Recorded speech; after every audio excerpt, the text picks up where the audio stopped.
We're going to live in this house. You need to leave. It was at that moment that the cunning strategy of the calculating mother-in-law was realized. I had my doubts about my mother-in-law's unusual attitude from the beginning. However, my lack of attention led to a mistake that, in the end, caused the outcome my mother-in-law intended. I was filled with regret, wishing I could have made a different choice at that moment. But it was too late to take action.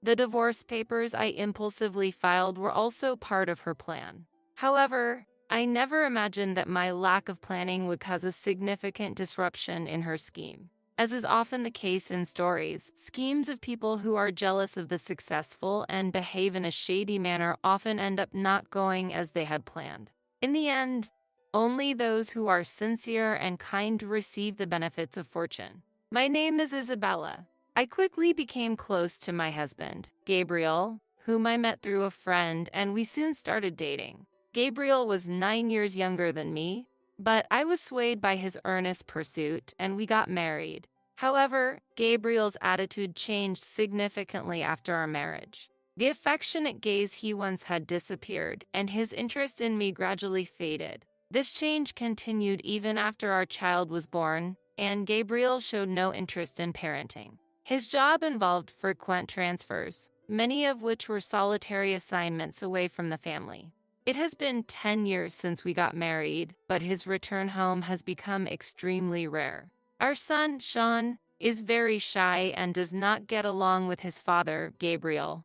He always hides behind me when they are together. Feeling that I can't rely on Gabriel, I decided to focus on freelance work, which I could do without leaving the house. Since this job provided a stable income, there was no inconvenience in living with just Sean and me. In fact, despite Gabriel's repeated transfers and lack of promotion, I earned more than he did. I live like a single mother, but there is only one problem. That is the issue of living with my husband's parents. In contrast to our cold relationship, my in-laws get along very well, and I have felt envious of their relationship at times. However, after living together for a while, I realized something. On the surface, my in-laws behaved like a loving couple who understood each other, but in reality, their behavior was superficial. My mother-in-law, Helen, treated her husband, Michael, as if he were her own property. Knowing that he would never rebel, she used this to her advantage and bossed him around as she pleased. Justifying her behavior as a means of stress relief, Helen had a coercive attitude toward everyone, whether they were family members or strangers. Her self-centered and domineering behavior was obviously directed at me, who was living with them, and put me under mental pressure. Her pressure was not limited to domineering behavior. Even after 10 years of marriage, she constantly criticized and insulted me for being 9 years older than my husband, Gabriel.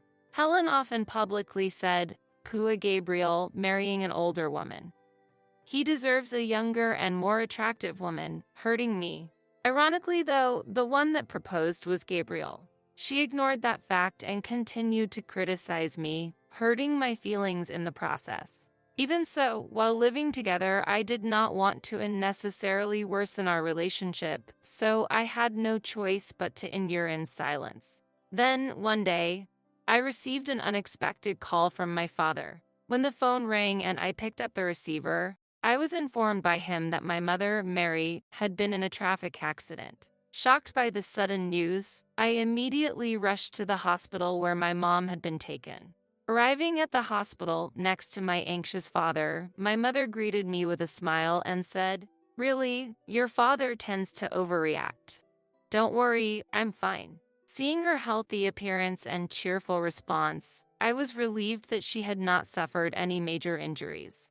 However, the doctor later explained that my mother had a fractured leg. Even after surgery, a full recovery was not expected, and she was likely to have difficulty walking. My mother eventually underwent surgery and was transferred to a rehabilitation facility to aim for recovery and return home.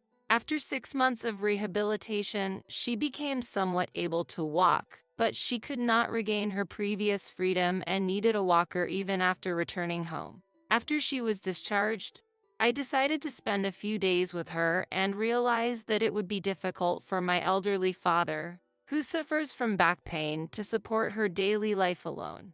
As a result, I began visiting my parents' house frequently, juggling work, taking care of my child, and dealing with my in-laws in addition to supporting my parents.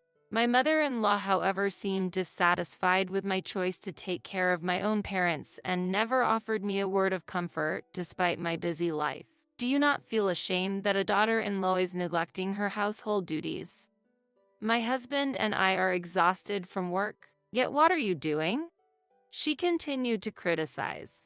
Despite feeling irritated by her words after my tiring days, I managed to suppress my anger and barely managed to respond with a forced smile. Feeling that I could no longer continue in this situation, I confided in Gabriel about considering living with my own parents. Well, that sounds tough, but I'm busy with work. Gabriel responded with the expected lack of interest. Disappointed by Gabriel's half-hearted reception of my desire to leave the in-laws' house, I was disheartened. Well, my parents will manage somehow. What you want to do is up to you. Gabriel's indifferent comment pushed my patience to its limit, and I decided to live with my parents and proceeded with plans to build a duplex house. I informed my in-laws about my parents' situation and the de facto consent I had received from Gabriel. It initially seemed like my mother-in-law would try to stop me from leaving the house, but to my surprise, she smiled kindly and showed consideration for my mother. Oh, was it that difficult? Indeed, it's better to have them close. She responded warmly, which made me suspicious and sent a chill down my spine. I couldn't wholeheartedly accept the superficial kindness of my in-laws and remain cautious. When meeting with the contractor to discuss living arrangements while caring for my parents, for some reason, the in-laws accompanied me every time. Despite feeling uneasy, I couldn't refuse my mother-in-law's strong request and ended up allowing their presence. "We'll be fine, don't worry," they said, observing my consultation with a smile without joining the conversation, but I couldn't understand the meaning behind their actions. Nevertheless, the plans progressed steadily, and the duplex house for me and my parents was completed. Feeling that they were scheming something, I decided to hand over the keys while my mother and father-in-law were at work. After confirming that no one was home, I sighed in relief. That evening, while preparing dinner, my mother-in-law made a sudden, strange suggestion. "I heard the new house is finished. Can I see inside before you move your belongings in? I want to get some ideas for when we might need care in the future," she said in an unnaturally kind tone. Her attitude was clearly suspicious. Overwhelmed by her persistent requests, I eventually agreed to show her the new house the next day. I put the newly received keys in my bag and headed to the car. Strangely, I hadn't seen the father-in-law since the morning, and the mother-in-law said she had urgent business, which felt suspicious to me.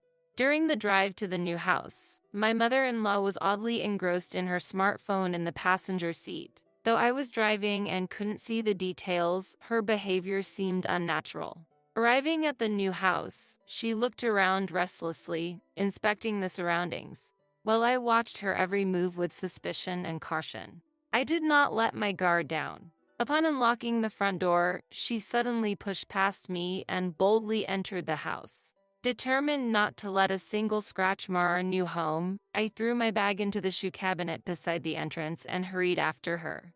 "This house is marvelous," she praised as she walked through the house with a bright demeanor.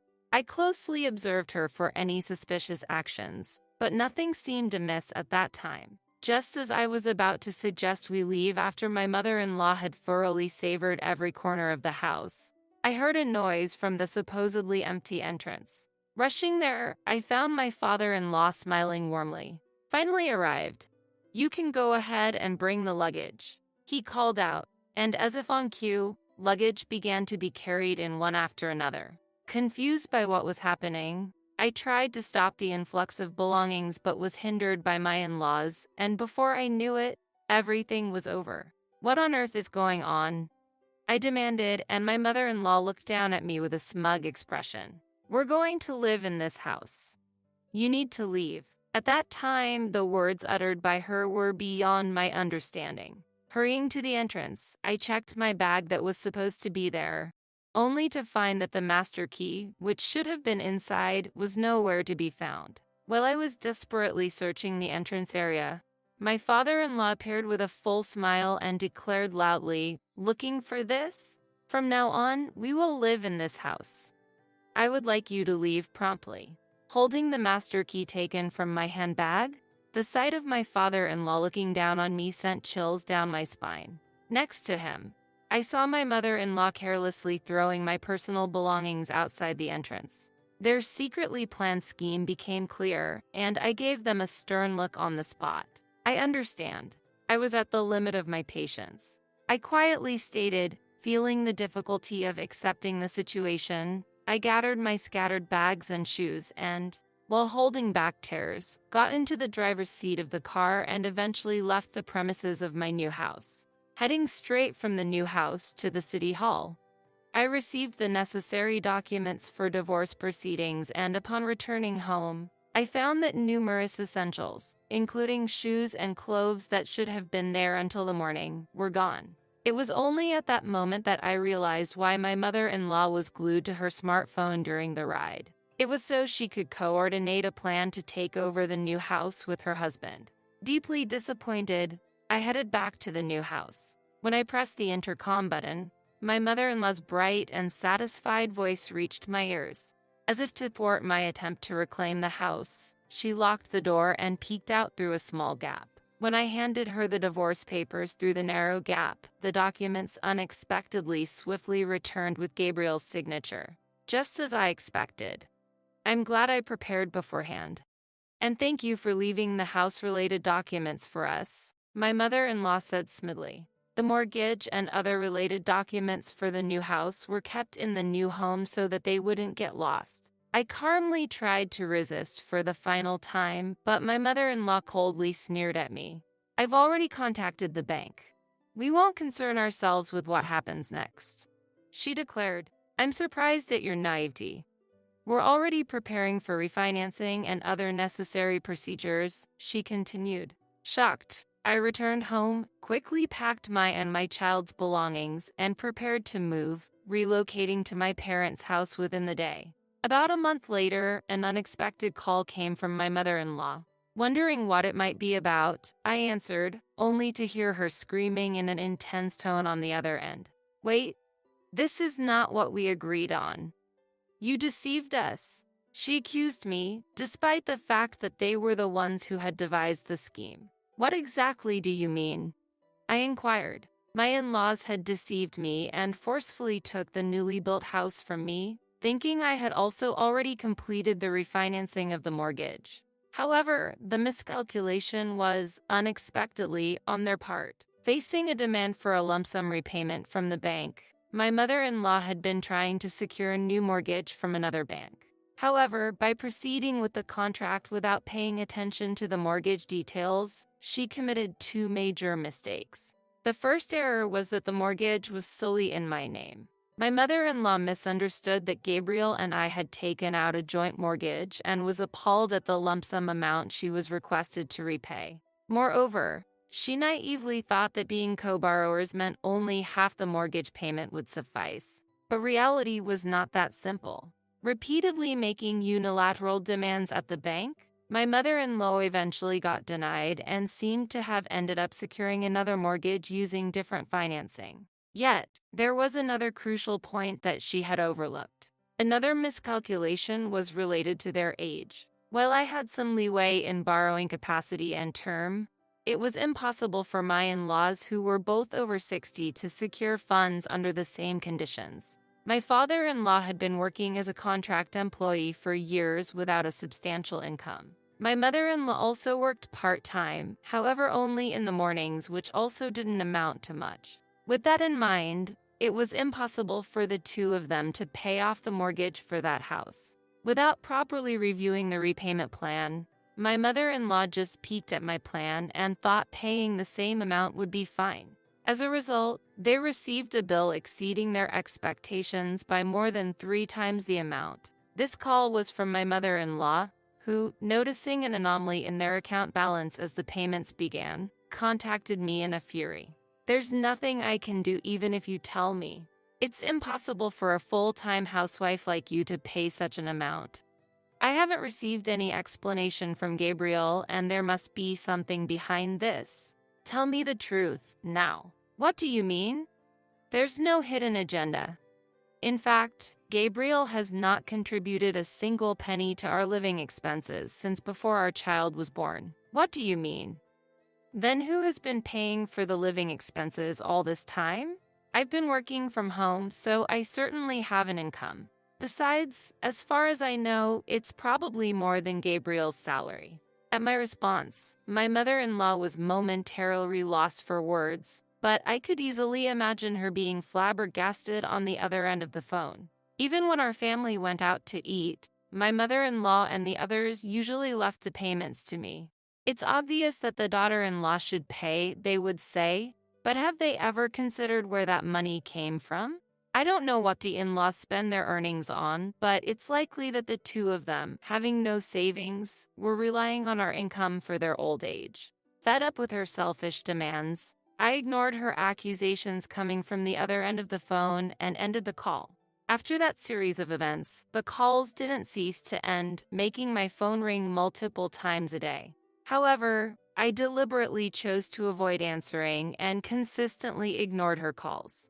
This continued for days, which had a significant impact on my state of mind, but I was resolute. I eventually ended up living with my parents in my family home. Living with 4 people under one roof was more cramped than I had imagined. But by letting go of the new house, I had some breathing room in my financial situation. In anticipation of this new beginning and with my mother in mind, I decided to purchase a reasonably priced used home and renovate it for nursing care. My parents were fully supportive of this plan, and so the decision was made by the entire family. If we were to move, we decided to sell the current house. Surprisingly, selling off our family home went smoother than expected, and a buyer was found quite quickly. Moreover, since land prices were rising at that time, we were fortunate to sell it for far more than expected. This made the move to the new house much easier. The bank procedures also went very smoothly, thanks to the understanding staff. As a result, without any additional expenses, our family was able to acquire a new home. One day, a call from my mother-in-law once again reached me. For some reason, I was groggy that day, and without thinking, I picked up the phone and started the conversation. Her voice came through the phone. "Hey, Isabella, just a little bit would do. Could you lend us some money? After paying off the mortgage, we have nothing left, and we might even get our water service cut off if we can't make the payment." My family home unexpectedly sold for quite a high price. That's how we were able to buy the new house in cash. Why don't you try the same method? Despite the harsh treatment I had received, I was simply dumbfounded that she still sought my help. That's why I shared my experience of when we sold our home. Upon hearing that, her crying suddenly stopped, and the call ended abruptly. I was relieved, thinking that I would get no more troublesome calls from her. However, there were still issues remaining. A week later, another call came. "How many times do you plan to deceive us?" Her voice, suddenly berating me, was clearly filled with anger even over the phone. According to her explanation, their house was originally a built-to-sale house, which meant that the house itself had little to no value. Furthermore, because the location of the house was in a bad area, the land value had significantly decreased, leaving it almost worthless. In the end, no buyers appeared, and the in-laws were not only left without any income but also received bills for various handling fees. Since then, I stopped responding to my in-laws' frequent calls, blocked their numbers, and ignored any calls from public phones. Eventually, they seemed to have given up, and no more calls came through. Just when I thought I had regained peace, I got an unexpected call from Gabriel. "Hey, there's a for sale sign in front of my house, and I can't get in." Astonished by Gabriel's carelessness, I explained his mother's actions with a sigh. Gabriel was surprised when he heard my story, unaware of the events. But what really astonished me was his complete lack of reaction to the fact that we were already divorced. Gabriel was angry that the family home had been sold, but it was his mother's doing, and it had nothing to do with me since we were already divorced. A few hours after his call, he called again, apparently having arrived at his new home. However, all I could hear over the phone was the sound of disputes between my mother-in-law and her family. I later found out that Gabriel had a lover at the place he was transferred to. Having lost his home, he was considering living with his lover, but it turned out that his lover was already married. In the end, not only did Gabriel lose his lover, but he also faced alimony charges from the lover's spouse. He lost his job due to his parents' actions and is now working at a company that provides employee dormitories, with his income reduced to less than half of what it used to be. Additionally, I learned that the in-laws had imposed themselves on his new residence and were living there as freeloaders. After remodeling the old house and moving in, our family had started a new chapter in our lives. I have remarried Mr. Brown, an older man who kindly advised me on the house renovations. Having shared experiences of divorce and children, we immediately clicked and are now enjoying fulfilling days based on shared values. Mr. Brown is warm-hearted and actively helps take care of my parents, using his professional knowledge to quickly solve any problems they face, which is incredibly reassuring. While caregiving is challenging, I am deeply satisfied with my current life, living peaceful days with a trustworthy husband and lovely children.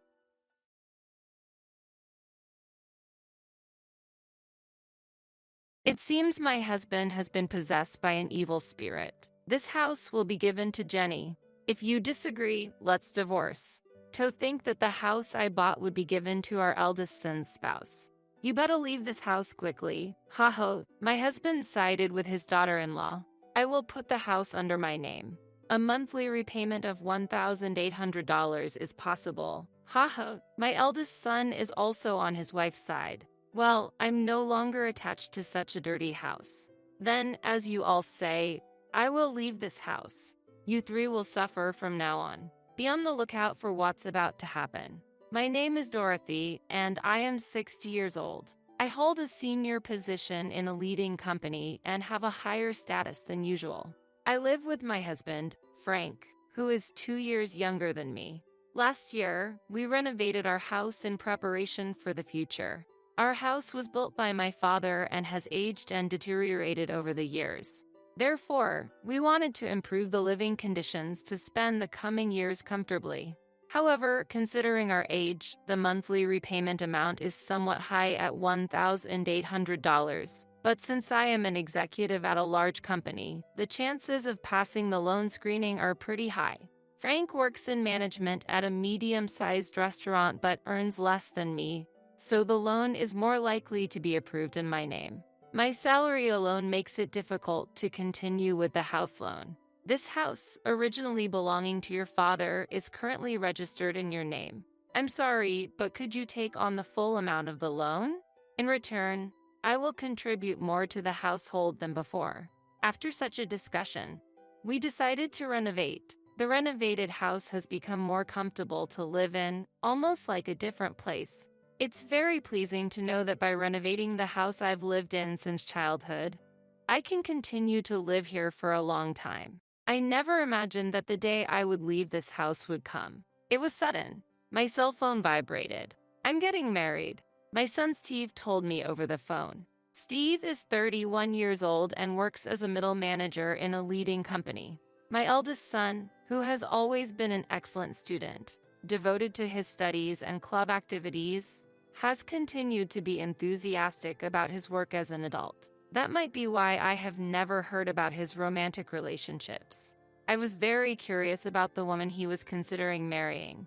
I wonder what kind of person she is. If Steve chose her, she must be charming. However, I'm worried that Steve, who has little experience in love, might be taken advantage of by someone with ulterior motives. I was filled with excitement and worry about meeting the woman my son brought home for the first time.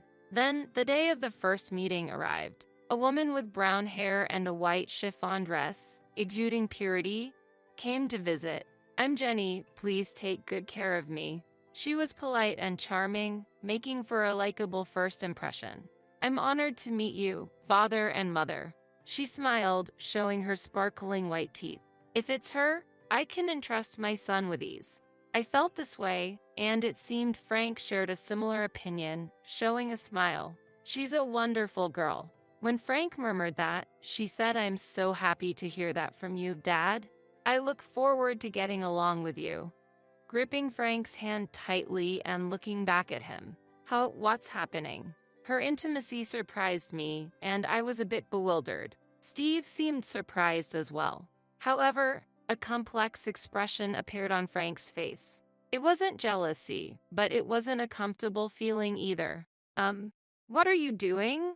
I asked, wishing for her to avoid such actions for my son's sake. She panicked. Oh, I'm sorry. I shouldn't have done this upon our first meeting.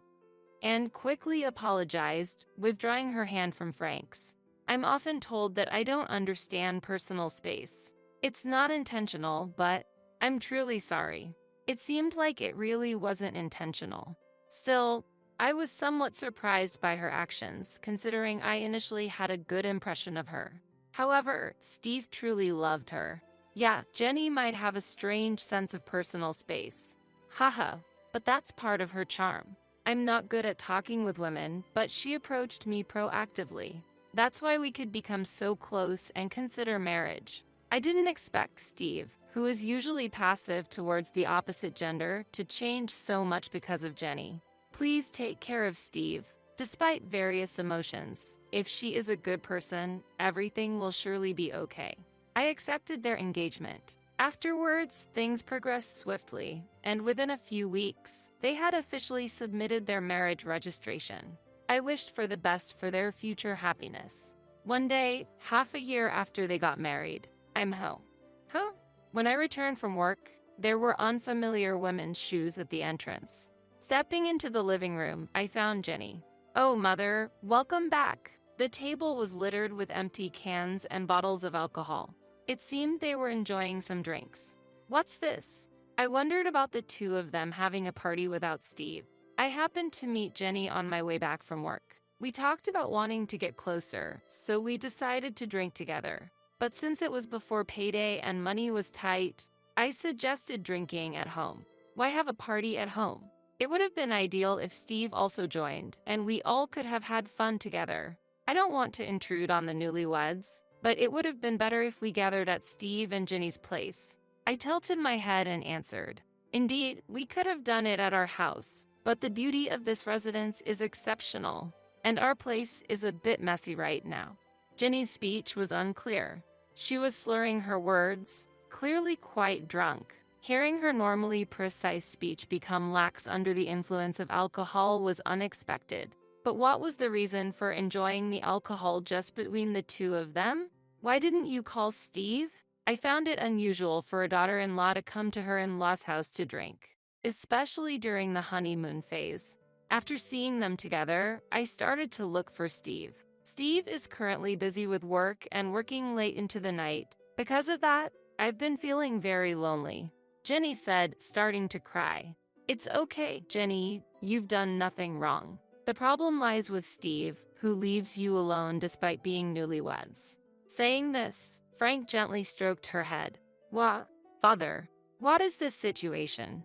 I feel increasingly uncomfortable. Look, Frank, Jenny is Steve's wife. It's wrong to do this, especially to Steve. I scolded Frank for his excessive behavior. And then, suddenly, oh, don't be so harsh on father. Jenny stood up for Frank. What? I reflexively uttered in surprise, confused by her statement. I had a lot I wanted to say, but the day's fatigue made everything feel bothersome. I'm going to take a bath. Please clean up after yourselves, I said with a sigh and headed to the bathroom.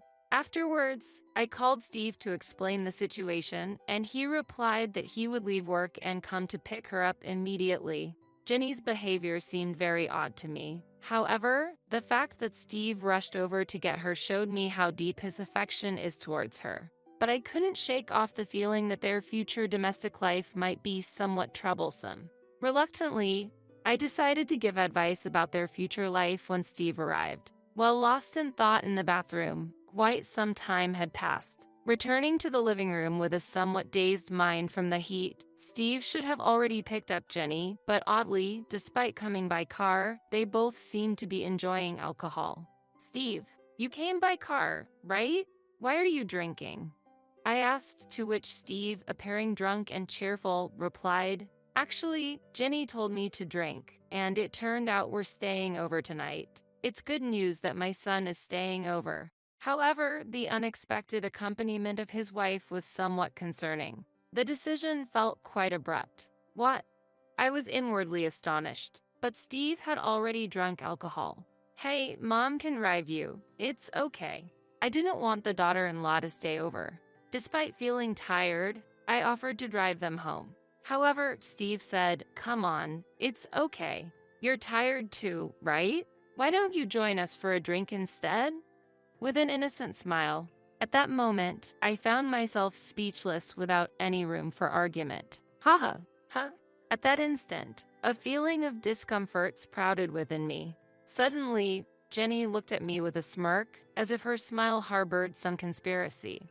Could it be? It seemed like she was laughing at my puzzled appearance. "It's just my imagination, right?" I truly hoped it was a misunderstanding, but in reality, her plan had already been set in motion at that point. The next day, Jenny apologized deeply for her missteps multiple times. "I am terribly sorry," she said before leaving, and I felt like peace had finally been restored, overwhelmed by fatigue. But when I returned home that day, Jenny was there again. Steve was nowhere to be seen. Disheartened by the previous day's events, there was a change in her demeanor. "I'm sorry for the inconvenience again, but I really wanted to apologize in person," she said, handing over some sweets. "I too lost my composure yesterday. I'm truly sorry." Frank seemed regretful as well. Seeing their remorse, I decided to forgive them this time. "I appreciate it." Jenny seemed genuinely relieved, but perhaps because the situation was quite awkward, she stopped visiting our home afterwards. Honestly, I did not want to get deeply involved either, so I was grateful for that outcome. Then one day, Frank, with a serious look, said, "I have something to tell you." As I waited in the living room, wondering what was going on, Steve and Jenny visited for the first time in a while. "It's been a while," I greeted, but they seemed to ignore my words and passed by as if they hadn't heard me. Perhaps my voice didn't reach them. Suddenly, Frank declared loudly, "This house will be given to Jenny. If you disagree, let's divorce." "What?" I was astonished. The discussion of transferring the house to Jenny came out of nowhere. It was a baffling situation. While I was confused, Jenny said, "Please, leave this place." What does she mean? I'm confused. Wait a minute. What do you mean by transferring the house to Jenny? I asked, to which Frank replied, "You've been making Jenny suffer, haven't you? That's unforgivable. She's such a good girl. Making her suffer. There's no such fact." However, Frank refused to listen to my argument. "Shut up. I heard it from her. That's why she was crying, saying she couldn't go home." Frank continued angrily, with Jenny shedding tears. "Why has it come to this?" Then Steve also burst out in anger. "I never thought my mother could do such a thing. You're horrible." The more I denied, the angrier they became, and Jenny's tears didn't stop. "That's why we're going to divorce. Leave this house immediately. I plan to continue living here with them." I couldn't understand why I had to transfer my own house to Jenny. When I asked for the reason, because Jenny is deeply hurt. We could have sought compensation, but we thought of a better solution. Taking this valuable house from you and giving it to Jenny is the appropriate punishment for you, was the response I received, even though I didn't make her suffer. Why should I face such retaliation? It's impossible for Jenny, who quit her job after getting married, to pay a monthly loan of $1,800, I argued. "Don't worry. We'll change the name to Steve. As long as Steve is working, the name change should be possible right away. However, there are restrictions on changing the name on a loan contract, so it wouldn't be that simple. In reality, changing the loan terms wouldn't be easy. I doubt the bank will allow it. When I counted, Frank said, "Don't worry, not only you, but Steve also works at a letting company. Plus, I have an acquaintance at the financial institution where you have the loan. If I talk to him, it should go smoothly." Appearing fully convinced. "Yeah, a monthly repayment of $1,800? Piece of cake." Influenced by Frank's confidence, Steve also agreed. Gradually, the reality of transferring the house to them became apparent. "I've said it many times, but I didn't do anything to her. There's no way I'm handing over this house." As I strongly objected, they became furious again. I was fed up with this situation. Then Jenny, who had been crying all this time, spoke up. "Mother, for the sake of us and our unborn child, please," she pleaded while caressing her belly. Unbelievable. "Mom, Jenny is actually pregnant right now. If her mental state becomes unstable, it could lead to the worst-case scenario. That's why I hope you can be a bit more lenient." Steve revealed the fact of her pregnancy. Indeed, stress during pregnancy should be avoided. However, being forced to transfer my home based on unfounded accusations is unacceptable. My heart was filled with turmoil. "I need some peace and quiet," I said, leaving the scene for the bedroom. Could I have unconsciously made Jenny suffer?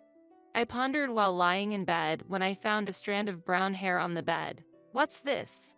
Both Frank and I have black hair, so finding brown hair here is strange. Could it be Frank? My heart was disturbed. After the recent troubles, to find such a shocking discovery was overwhelming. I was getting confused. What's in the world? I cried myself to sleep. Waking up late at night, I was headed to the living room when I heard voices inside. Apparently, Steve and Jenny hadn't gone home yet. I wished I could have joined the evening drink.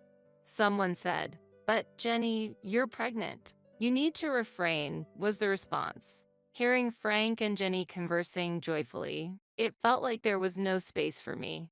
My heart was heavy due to Jenny's inexplicable complaints. Standing frozen outside the living room, suddenly, an intimate sound reached my ears. "Ah, Jenny, I love you." Frank's voice. "Stop it, Frank. If Steve and Mother find out," Jenny replied. Shocked, I was disturbed by what Frank and Jenny were doing. "What on earth is happening?" "Don't worry. Steve is completely drunk, and Dorothy has been cooped up in her room all this time. She must be asleep by now." Haha, they were discussing. Haha, maybe she's angry and hiding under the bed? How funny. Haha, they laughed together. The brown hair I found was probably Jenny's. This is very unpleasant. What were they doing on my bed where I slept? I felt sick. They intend to push me out and secretly enjoy themselves with Jenny. My house being used inappropriately like this. Fine. I'll leave this uncomfortable house behind. However, I won't forget this. I thought to myself. The next day, I appeared in front of the three as if nothing had happened. In reality, I couldn't sleep in that bed anymore, too shocked to even close my eyes. "So, you've finally decided to transfer the house?" They smiled all at once when I said, "I've decided to transfer the house." "Great. Let's go for the name change procedures. I'll easily pass the loan screening." Steve was excited. He knows nothing. Although it saddened me at the moment, I had no intention of revealing the truth to my son. He wouldn't listen to his mother since he was under his wife's thumb. At least not yet. Afterwards, busy days of divorce proceedings and name changes followed. The name change process wasn't easy, but it was eventually completed. "This house is no longer yours." Haha, Frank taunted. "Hurry up and leave, old hag." Haha, Jenny whispered in my ear. I felt nothing but anger. They were the ones who were supposed to leave. I intended to make them, but not before getting back at them. Letting go of the home I had lived in since I was born was painful. Yet, I could no longer feel attached to a place associated with infidelity. I planned to use this abnormal situation to create turmoil between them. Wait and see when the time comes. A month after I left the house. "I'm ready," is what I said and headed to my former home. As I pressed the doorbell, Frank responded irritably, "What do you want, stranger?" Despite it being our first encounter in a long time. "I have something to discuss. Won't you let me in?" I answered firmly. Why should I let you into the house? Frank stubbornly refused my entry. I have something very important to discuss, especially to Jenny. An important matter concerning Jenny? Frank's response shifted. Mentioning her name, they readily invited me inside. Using her name was the last thing I wanted. However, it was clear that Frank was heavily influenced by her, so I leveraged that. You're a stranger now. Stranger. Even though legally we're strangers after the divorce, that term felt too heartless. I was infuriated by Frank's reaction.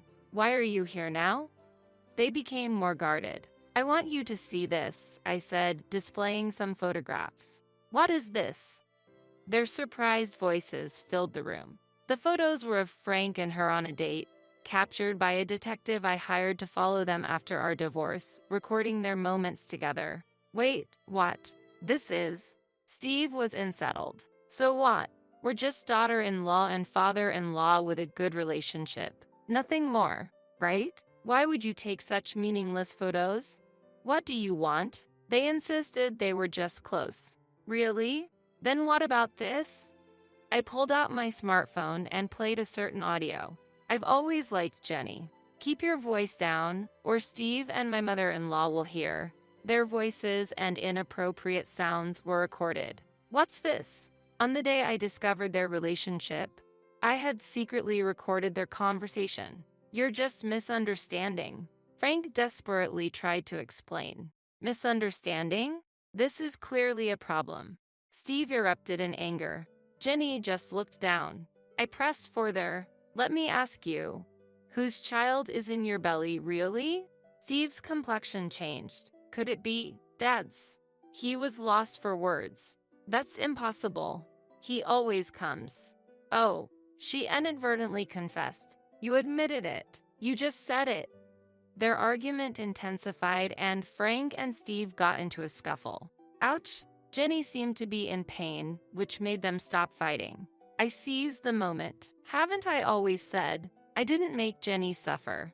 Did you lie to get rid of me, to convince Steve? Steve was shocked. No, I'm the worst. Why didn't I believe my mom? He blamed himself for being swayed by Jenny and doubting his mother. It's so clear now. We should talk about this. Steve raised his voice at them. Initially silent, with all this evidence, are you considering a lawsuit? Apparently, Jenny initially had genuine feelings for Steve. But upon visiting our newly renovated beautiful home before their marriage, she began to desire it. My family home was a bit run down, and I aspired for such a beautiful house. The interior was also quite lovely. She tearfully explained. Wanting the house, she decided to get closer to Frank, using opportunities when he returned from work to drink without Steve. The months she didn't visit the house, she became close to Frank, plotting to get rid of me. You could have just suggested living together from the start. When I said that, she remained silent before finally responding. I don't have a positive impression of mothers-in-law.